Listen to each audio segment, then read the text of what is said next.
understand. Ilang beses ko narinig dito sa hall na to, ang taong bayan, ang taong bayan, ang taong bayan. Eh, hindi ba naman lahat naman tayo halal ng taong bayan di ba? Hindi ba pwedeng sabihin ko na lang, ang opinion ni Alan Cayetano, isa lang naman ako Ang opinion ni Joel Villanueva, ang opinion ni Mocha Uson, isa lang naman siya. Pwedeng sabihin ko sa inyo, guys, ang opinion ng civil society, ang opinion ng masa, ang opinion ng taong bayan, dapat makonvict. Are we not overstepping and are we not confusing rather than enlightening our political processes? Yes, you might think this is a different Alan Cayetano from the impeachment of President Estrada, impeachment of President Arroyo, impeachment of yung hindi natuloy na impeachment kay CJ Davide, sa impeachment ni CJ Corona. But aren't we supposed to be wiser? At hindi ba tama naman yung sinabi ng Supreme Court? Dapat may impeachment pero hindi dapat gamitin ito ng magkalaban lang sa politika. Ayaw natin maging presidente si Vice President Sara, alunin nyo na lang sa 2028. Sir President, sabi po ng preamble ng Philippine Constitution, we the sovereign Filipino people, imploring the aid of Almighty God in order to build a just and humane society and establish a government that shall embody our ideals and aspirations. Promote the common good, conserve and develop our patrimony, and secure to ourselves and our posterity the blessing of independence and democracy under the rule of law, a regime of truth, justice, freedom, love, equality, peace, do ordain and promulgate this Constitution. Nanumpa po tayo na susundin natin itong Constitution na to. Madali pong sumumpa, mahirap to pa rin. Madali pong sumumpa na susundin kung naniniwala tayo sa desisyon. Paano kung hindi tayo naniniwala sa desisyon? Paano kung ang tinatanggal ngayong hapon na to ay si President Marcos at ayaw kong maging presidente si Vice President Sara Duterte? Will I have the courage to follow the same decision? That is the test I applied to myself today. Tinignan ko po ang Supreme Court decision, solid po. Hindi nito inaalis ang kapangyarihan sa House to initiate impeachment. February 6 po, sigurado yan. In fact, before February 6, may Quadcom na, magiging glorieta na yan soon.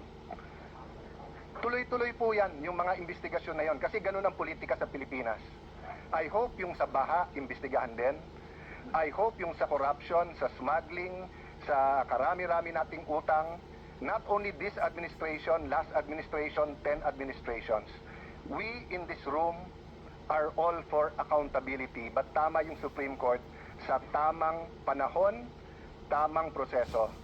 Jeremiah 29:11 tells us, "For I know the plans I have for you, plans to prosper you and not to harm you, plans to give you hope in the future." Plano ng Diyos, pagpalain tayo. Pero plano ng Diyos, durugin tayo. So, I remember this episode, I think it was in Twilight Zone, and it was also many times portrayed on television. What if nakilala mo si Hitler when he was 6 years old or when he was a baby, papatayin mo ba siya? I think even sa psychology or philosophy classes, tinatanong to ng mga professors, what if you had that unique opportunity, nakatabi mo si Hitler nung 6 years old siya, papatayin mo ba siya? Ang hirap sagutin nun. Of course, for us who believe that thou shall not murder, ang sagot madali. But what if you could have prevented the worst human rights violations in the world, the Holocaust? What if you could have prevented such fire of fascism that it actually swept, kung hindi ako nagkakamali, nag-Time Magazine of the Year pa si Hitler. I wonder what our answer is. But I know my answer here today. If you kill Hitler when you are 6 years old, if you justify the ends by the means, you will create more Hitlers. So if the Vice President is guilty, dapat po siya ay i-impeach. Pero sa tamang panahon at tamang proseso. Nagsalita ng Korte Suprema na mali ang proseso, mali ang panahon. But yun po, Mr. President, sana kung ano ang discussion since February 5 dito na nakatuon kay Vice President Sara Duterte Sana kung sino ang guilty sa mga baha, ganun din tayo. Hindi naman siguro si Sara ang gumawa ng mga baha. Sana po kung ano ang cause ng pagkabansot or stunting yung corruption, ganun din. Araw-araw talagang wag natin tantanan. Lastly, Mr. President, may I make an appeal to the media, our friends, the vloggers, yung iba nandito, political analysts, advocates, school deans, etc. Nakalagay kasi dito, we all agree on a regime of truth. Parati na lang ang vloggers ang nasasabihan na fake news. Alam niyo po, marami tayong political analyst ngayon, di naman sila analyst eh. Ang ibig sabihin ng analyst provides objective, non-partisan, data-driven explanation of political events, systems, and trends. Ang ibig sabihin naman ng advocate champions a specific cause, policy, or interest group to influence public opinion and policy decisions in favor of their positions. Wala namang masama dun eh. So kung ikaw ay advocate, sabihin mo na lang.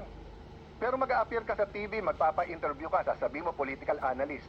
Pero gusto mo lang, bata mo maging presidente, nililito mo pa ang tao eh. Ganun din po, ilang beses kami binugbog dito nung iba na ang sabi, bawal daw ang isang senator judge na mag-move to dismiss.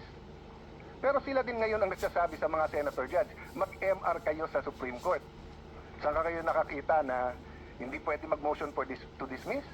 Judges dismisses cases because of no jurisdiction. Ang CA, 3 sila o 5. Hindi nyo lang nakikita sa publiko at hindi sila mag-move kasi sila lang nag-uusap.